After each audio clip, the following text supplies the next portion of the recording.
Welcome to Haripriya's health. చాలామంది non వెజ్ను ఇష్టంగా తింటూ ఉంటారు. కొంతమంది నాన్ వెజ్ను వారంలో 4-5 రోజులు తింటూ ఉంటారు.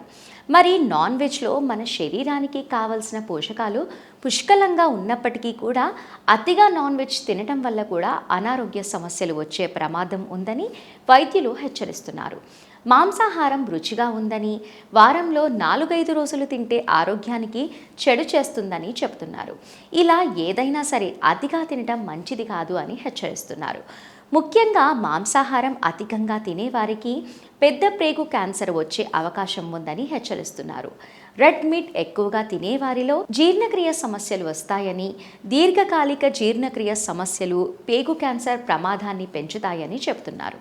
అంతేకాదు రెడ్ మీట్ తరచుగా తినేవారిలో గుండె ఆరోగ్యం ప్రభావితం అవుతుందని, ఇది గుండె జబ్బుల ప్రమాదాన్ని పెంచుతుందని హెచ్చరిస్తున్నారు. రెడ్ మీట్ను నిరంతరం తింటే శరీరంలో చెడు కొలెస్ట్రాల్ పెరుగుతుందని, ఉబకాయం సమస్య వచ్చే అవకాశం ఉందని చెబుతున్నారు. అంతేకాదు రెడ్ మీట్ తినేవారిలో 46% డయాబెటిస్ వచ్చే అవకాశం కూడా ఉంటుందని హెచ్చరిస్తున్నారు ఆరోగ్య నిపుణులు.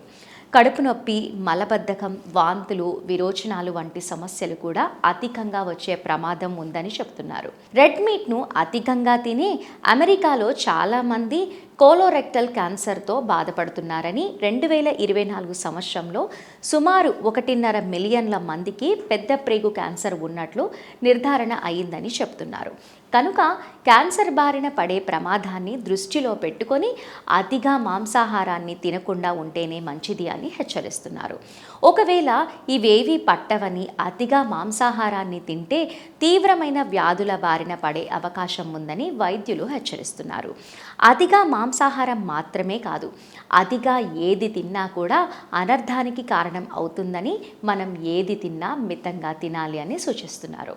సో వ్యూవర్స్, ఏది ఎంత తింటే మంచిదో ఈ వీడియోలో తెలుసుకున్నారు కాబట్టి వీడియోలో ఉన్నదంతా కూడా ఫాలో అయిపోతే మీ ఆరోగ్యం ఎల్లప్పటికీ బాగుంటుంది. సో వ్యూవర్స్, ఈ వీడియో నచ్చితే లైక్ చేయండి. ఇలాంటి విషయాలు ప్రతి ఒక్కరూ తెలుసుకోవాలి కాబట్టి షేర్ చేయండి. అండ్ అలాగే ఇలాంటి మరిన్ని ఇంట్రెస్టింగ్ వీడియోస్ కోసం మా హరిప్రియ హెల్త్ ఛానల్ని మర్చిపోకుండా సబ్స్క్రైబ్ చేసుకోండి. నెక్స్ట్ వీడియోలో మళ్ళీ కలుద్దాం. Keep watching.